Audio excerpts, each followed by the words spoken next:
Forcé.tv.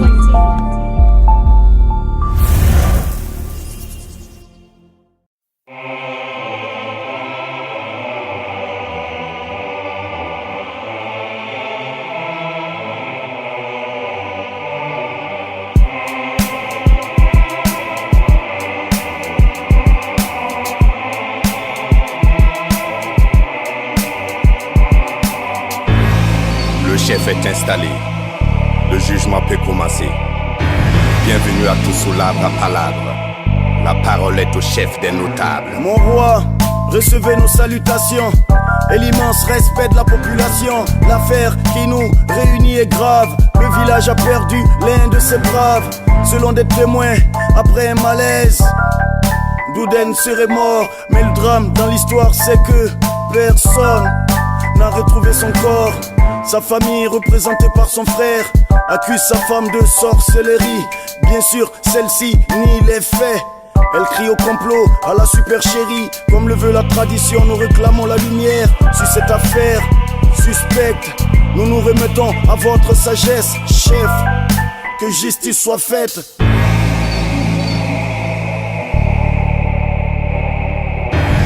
Pour plus de précision sur ce crime, nous appelons ici le frère de la victime.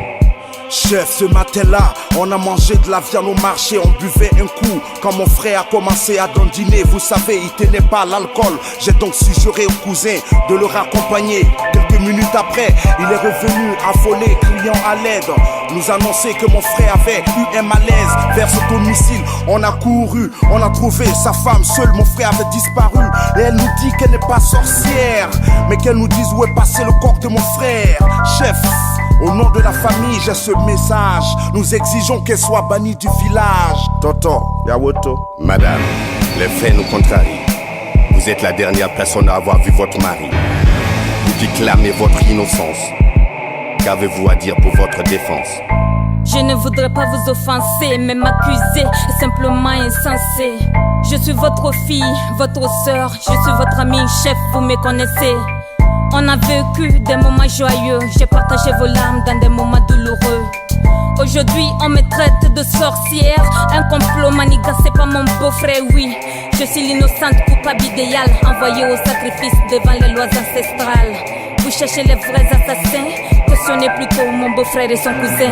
Qu'est-ce qu'elle raconte? Elle lui répond pas à la question. Au lieu de ça, c'est elle qui profère des accusations.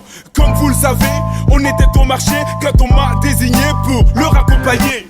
Sur la route, tout allait bien. On était là à parler de tout et de rien. Mais on est rentré dans la cour. Dès qu'il a vu sa femme, il a crié tout d'un coup. En même temps, il est tombé.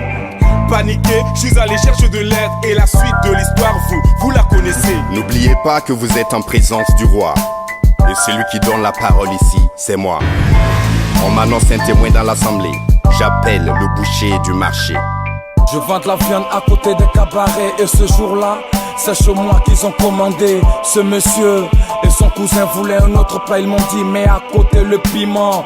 Pendant qu'ils discutaient près des buissons, j'ai cru entendre le mot poison. Je me suis approché discrètement et j'ai vu ce monsieur mettre une poudre dans le piment. Au cabaret j'ai vu Douden le manger, je l'ai suivi quand il voulait rentrer. Et quand je l'ai vu s'écrouler, j'ai compris qu'il avait été empoisonné. Attendez, Douden aurait été empoisonné par son propre frère? Et bien sûr vous n'êtes pas un complice de la sorcière. Pour que votre témoignage soit approuvé, y aurait-il une autre personne pour le prouver? Bien sûr, moi. Douden, c'est bien vous? Vous allez bien? Oui, je vais bien mon roi, de retour d'entre les morts, c'est bel et bien moi. Je suis en vie mais toujours en convalescence. Je viens soutenir ma femme et clamer son innocence. Ce matin ils m'ont invité gentiment, sachant que je suis le seul à consommer le piment. Sans me douter de rien, j'ai bu et j'ai mangé. Je pensais être ivre quand j'ai commencé à dandiner.